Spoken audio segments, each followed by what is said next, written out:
So, how's it going, guys? Skoks Chicago Blackhawks Central here.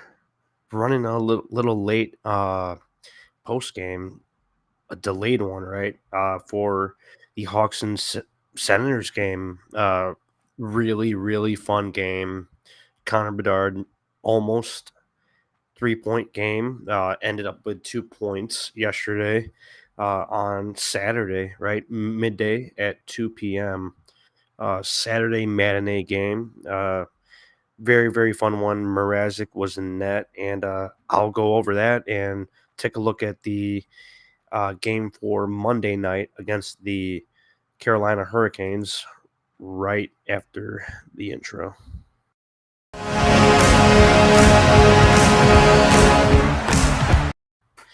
Yeah, so I'll start off with the lineup against the Senators. It was, I believe, the same exact lineup um, against the Pittsburgh Penguins. So Foligno, Bedard, Khrushchev on line one. Line two is Tyler Johnson, Jason Dickinson, Anderson. Line three, Kachuk, Entwistle, Radish.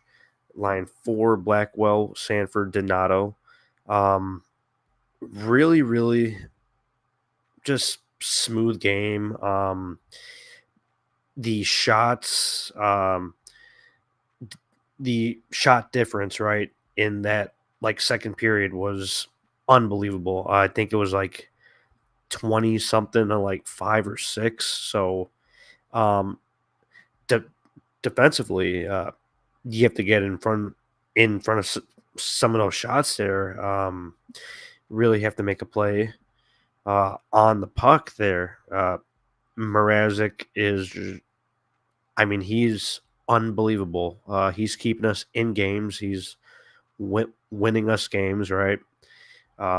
Sort of like last year with Alex Stalock. But taking a look at the deep pairings, Vlasic, Jones, Korchinski, Magna, Tenorti, Crevier.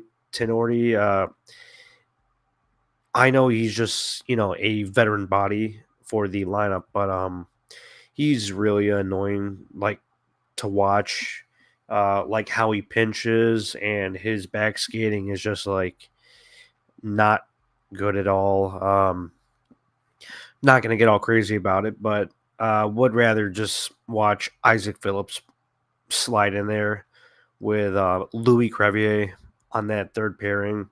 Uh, at least you could find out like what you have in Phillips, right? For this year, like no expectations, and I just think Tenorti has overstayed that position in that deep pairing lineup there. But like I said, Peter Mrazek in net, unbelievable. I'll go into his stats really quick after this, but he's unreal, right? Just keeping us in games. But that was the lineup for the Sens game, and let me take a look at the stats here.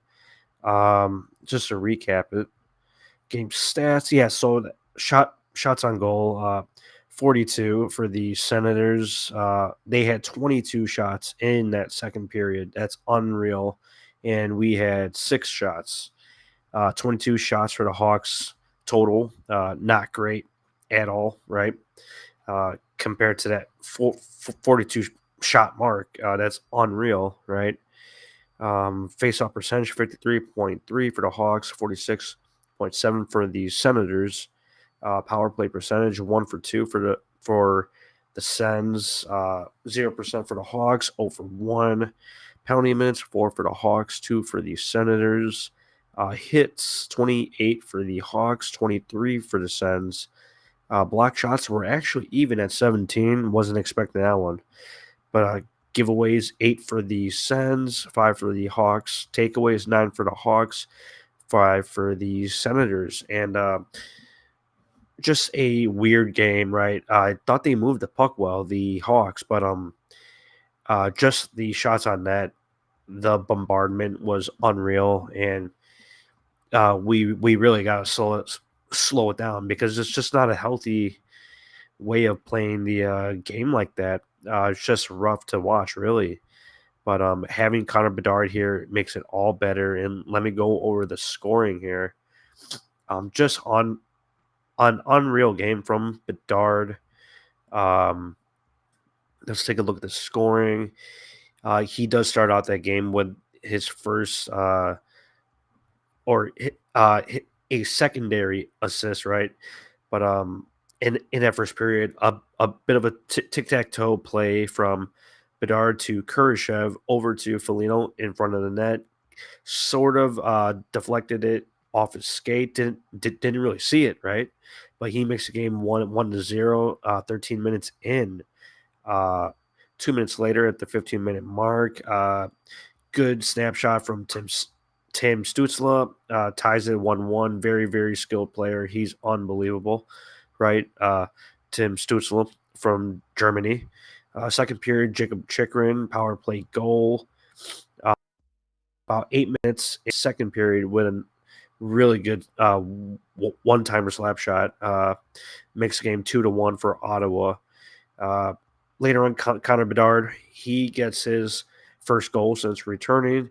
A nice wrist shot. 5-hole sort of trickles in, but man, the power on that shot really gets it on through. And Bedard with 2 points right there. 10 minutes into that second period, so he ties it up to 2. Third period, Bedard scores first, I believe, when we had around 5 or 6 minutes left. That awesome play. He takes it in from the blue line there, right? And puts a crazy move on. Really dekes out Corpusalo. Love to see that awesome move Bedard puts on, but play was reviewed for offsides, and unfortunately, they did they did reverse it, right? Just unreal.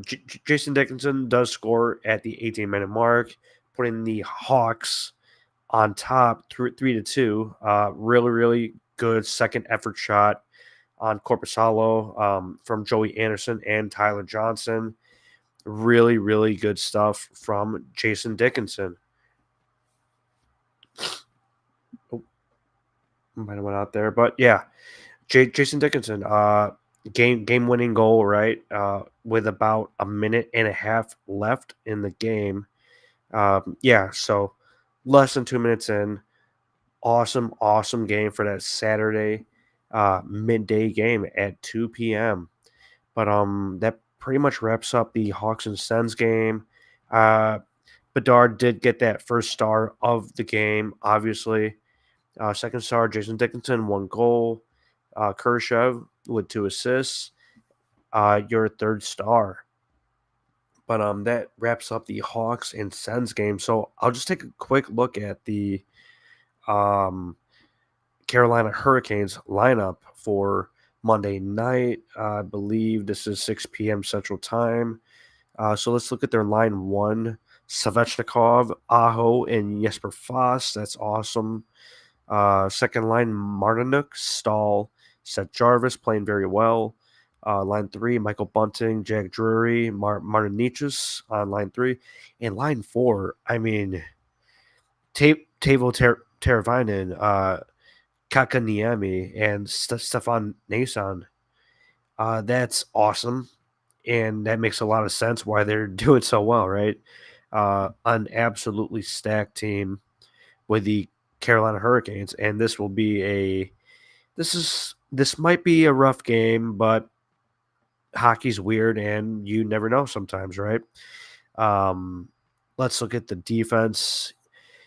Jacob Slavin, Brent Burns, Brady Shea, Brett Pesci, Dmitry Orlov, Jalen Chatfield. That's a very solid decor for Carolina. That's good stuff from them. In net, Spencer Martin and Pyotr Kochetkov. That's weird, right? I believe they do have Antti Ranta, scratched or he might have been sent down, and Freddie Anderson is also still on IR. But very, very interesting goalie situation in Carolina. But they're just playing so well, and when you have a team playing well in front of the goalie, makes everything easier, right? But this should be fun for Monday night, 6 p.m. Central Time, nice and early. And we'll be back tomorrow night and later on in the week. Max will be on, and we'll be going through some of the top prospects for the 2024 draft. So look out for that midweek. And that pretty much wraps up Hawks and Sens and the Carolina preview. So we'll be back on Monday night, uh, probably like 8:39, right, for post game. So we'll see you then. Let's go Hawks.